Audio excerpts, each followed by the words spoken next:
Le journal avec Chérif Dia, les députés convoqués en plénière ce matin. Oui, c'est pour examiner la proposition de loi numéro 5/2025 portant interprétation de la loi d'amnistie numéro 2024 du 9 mars 2024. Ce texte qui vise à clarifier certains aspects de la loi d'amnistie adoptée l'année dernière pourrait avoir des conséquences majeures sur les bénéficiaires de cette mesure et sur d'éventuelles poursuites judiciaires. Récit Ibrahim. Dans son amendement, article 1, Amadou Ba change d'abord le titre de la proposition de loi, qui s'intitule désormais « Proposition de loi portant interprétation de la loi numéro 2024-09 du 13 mars 2024 portant amnistie ». L'article 2 stipule que la proposition de loi ne comporte plus que les dispositions à interpréter, notamment l'article 1 et 3. Selon le député de PASTEF, l'article 1 souligne que l'amnistie concerne les faits susceptibles de qualification criminelle ou correctionnelle ayant une motivation politique ou se rapportant à des manifestations, c'est-à-dire des actes liés à l'exercice d'une liberté publique ou d'un droit démocratique, indépendamment du fait que leurs auteurs aient été jugés ou non. Dans le nouveau document, au sens de l'article 1er de la loi numéro 2024-09 du 13 mars 2024 portant amnistie, sont exclus du champ de l'amnistie les faits survenus entre le 1er février 2021 et le 25 février 2024, tant au Sénégal qu'à l'étranger, sans lien avec l'exercice d'une liberté publique ou d'un droit démocratique et qualifié notamment d'assassinat, de meurtre, de crimes de torture, d'actes de barbarie, de traitements inhumains, cruels ou dégradants, même si ces faits se rapportent à des manifestations, quelle qu'en soit la motivation et indifféremment de leurs auteurs. En clair, quiconque commet un crime de sang, meurtre ou assassinat, des actes de torture et des traitements dégradants ne bénéficiera pas de la loi d'amnistie. À l'article 3 de son amendement, Amadou Ba rappelle que l'amnistie ne préjudice ni aux droits des tiers ni aux droits des victimes à une réparation intégrale. Les articles 2, 5 et 6 pour leur part ont été supprimés du texte initial. Rappelons que cette proposition de loi va être examinée ce 2 avril à l'Assemblée nationale par la 15e législature. Concernant toujours cette actualité, la députée Anta Babacar Ngom dénonce la proposition de loi et préconise la mise en place d'une commission justice, vérité et réconciliation. Dans une vidéo publiée sur les réseaux sociaux, la députée non inscrite, par ailleurs responsable du parti ARC, se dit prête à saisir le Conseil constitutionnel au cas où la loi serait votée par la majorité PASTEF. Nous l'écoutons. Pour le principe, nous sommes clairement pour l'abrogation pure et simple de cette loi d'amnistie, même si nous savons que les effets de droit ne sont pas rétroactifs. La majorité a largement les moyens de faire abroger cette loi d'amnistie. Mais apparemment, la justice équitable ne l'intéresse pas. On pourrait convoquer tout l'arsenal juridique pour déconstruire cette proposition de loi. Mais ce serait par là accorder une dignité doctrinale à ce qui n'est au fond qu'un tour de passe-passe politicien, un bricolage législatif. Car une loi d'interprétation, comme son nom le dit, dans l'ordre juridique, n'a pas vocation à créer du droit nouveau. Elle devrait uniquement lever les ambiguïtés, elle peut préciser, elle peut clarifier. Or, cette proposition, elle invente, elle réinvente et elle travestit la loi initiale. Elle institue une amnistie sélective et donc injuste. Nous assistons alors à une manœuvre désespérée pour sortir par la petite porte ce que la grande porte de la République avait déjà refermé par une loi d'amnistie certes contestée, inique, mais qui avait un champ d'application clair, délimité et connu de tous. De plus, ce n'était même pas nécessaire, cette loi d'interprétation, car les incriminations visées par l'interprétation relèvent déjà des crimes internationaux, donc sont imprescriptibles et ne peuvent pas être couvertes par une loi d'amnistie nationale. Alors, à quoi bon interpréter la loi d'amnistie de 2024 qui est déjà limpide dans son esprit, dans sa lettre et dans ses intentions? Que vise-t-on sinon une injustice? Que vise-t-on sinon une justice à géométrie variable? Un règlement de compte en douce? Une immunité sur mesure? Et 20 organisations de la société civile appellent à des concertations inclusives, Chérif. Avant le vote de cette proposition de loi portant interprétation de la loi d'amnistie, afin, disent-ils, de lutter contre l'impunité, mais aussi encourager l'indemnisation des victimes et favoriser la réparation des préjudices dans le respect des droits des citoyens. Retour sur la conférence de presse de ces 20 organisations de la société civile avec Modou Fall. La société civile sénégalaise contre le vote de la loi interprétative proposée par le député Amadou Ba de PASTEF. Selon l'organisation, cette proposition de loi divise davantage les Sénégalais. Il faut cependant un consensus fort. La thématique de cette loi d'interprétation, c'est avant tout un problème d'ordre moral. Un problème d'ordre moral. Donc ça, on l'a dit et on le réitère. Et donc, consulter les acteurs. D'abord, c'est parce que cette loi n'est pas une loi comme n'importe laquelle.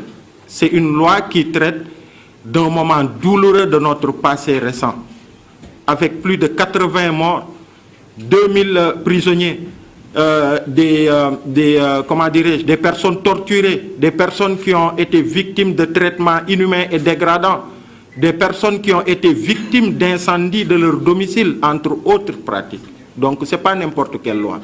Si on décide d'en parler, si on décide de régler ce problème, cette situation, cela mérite quand même que les Sénégalais, dans leur diversité, puissent être écoutés pour qu'on puisse arriver à un consensus national fort. Une proposition de loi qui passera comme une lettre à la poste si l'on se fie aux déclarations du premier vice-président de l'Assemblée nationale.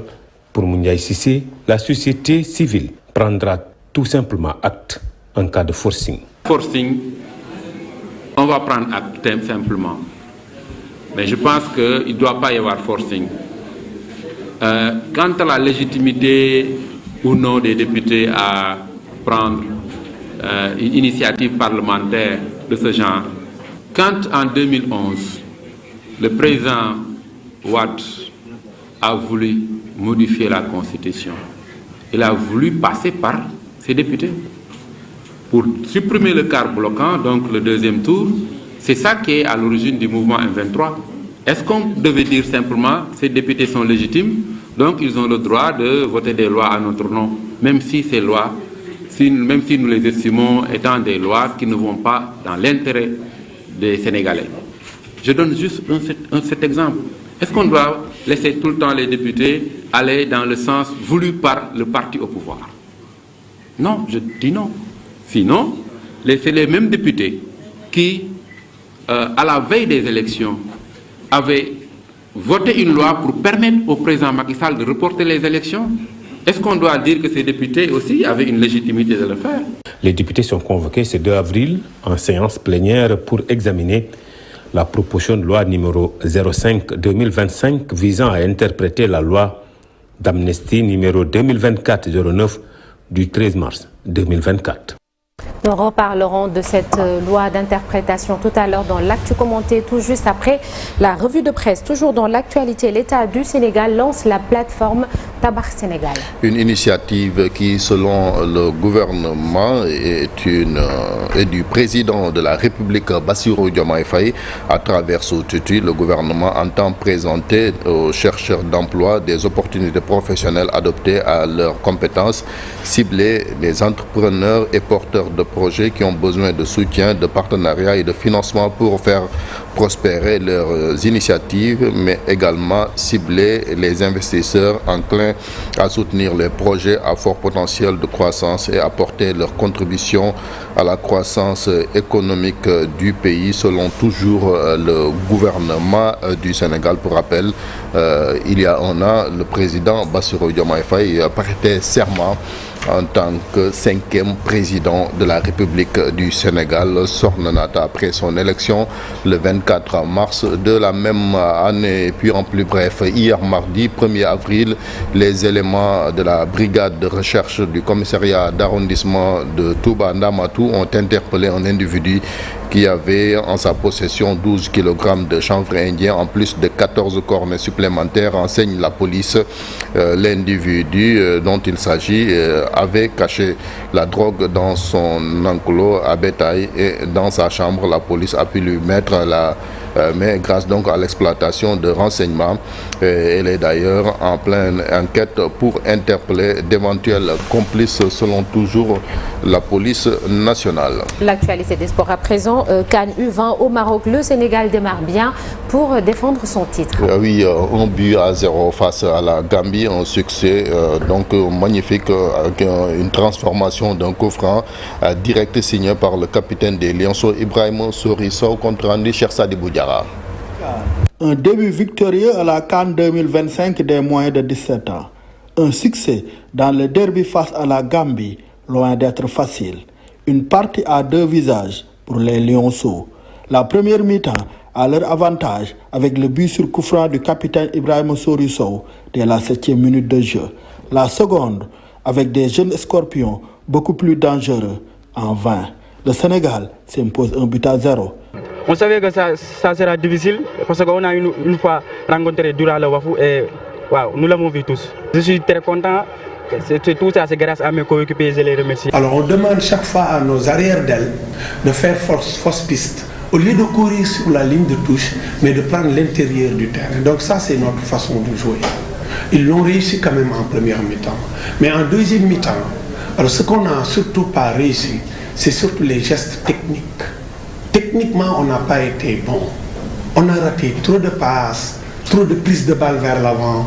Donc souvent aussi, on sortait de la densité et on retournait encore dans la densité, au lieu de chercher à aérer le jeu. Mais tout ça, c'est des choses quand même, parce que les compétitions nous servent donc à corriger les imperfections.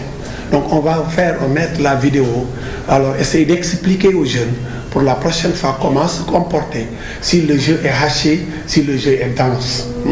Donc être bon techniquement et aussi essayer d'aérer le jeu pour étirer l'équipe adverse. Une victoire poussive, le résultat d'un plan de jeu non respecté. Que nous, on ne demande pas à nos excentrés d'être toujours en défense, d'aller tout le temps défendre. Non, non, non, non.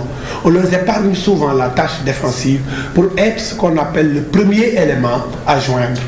Alors aujourd'hui, malheureusement, alors les premières passes en défense, même le gardien n'arrivait pas à trouver la profondeur de l'équipe adverse. Mais le gardien, s'il était plus dans le style direct, la verticalisation du jeu, donc on aurait quand même, d'autant plus, ils ont des qualités extraordinaires de vitesse. Vous voyez, le numéro 7, il va vite vers l'avant. Le numéro 23, il va vite vers l'avant. Quand tu as des coursiers, pourquoi vouloir organiser le jeu à partir de derrière si tu peux trouver la profondeur? C'est mieux que de démarrer le jeu en attaque placée. Des principes de jeu que les Lionceaux vont devoir retrouver ce vendredi face à la Tunisie, facile vainqueur de la Somalie sur le score de 3-0 et actuel leader du groupe B devant le Sénégal grâce à une meilleure différence de but. Football toujours en France avec les trois footballeurs sénégalais, Lamine Camara qui joue à Monaco, Habib Diarra à Strasbourg et Moussa Niakhaté à Lyon figurent parmi les 12 finalistes de l'édition 2025 du prix Marc-Vivian Fouet du meilleur joueur africain du championnat français de Ligue 1. Les deux médias français initiateurs de ce prix, RFI et France 24, ont dévoilé hier mardi la liste des 12 finalistes en lice pour le titre de meilleur joueur africain du championnat de France en Ligue 1. Le nom du vainqueur sera connu le 12 mai et il succédera au Gabonais Pierre-Emerick Aubameyang. Pour rappel, le prix Marc-Vivian Fouet qui récompense depuis 2009 le meilleur joueur africain évoluant en Ligue 1 est institué en hommage à l'international camerounais mort en France en 2003 des suites d'un malaise cardiaque en plein match. Donc Marc-Vivian Fouet, paix à son âme, Sokhna Nata. Merci beaucoup, Chérif. C'était le journal. rendez-vous tout à l'heure pour la version Wolof et ce sera sous forme de brève, toujours dans la première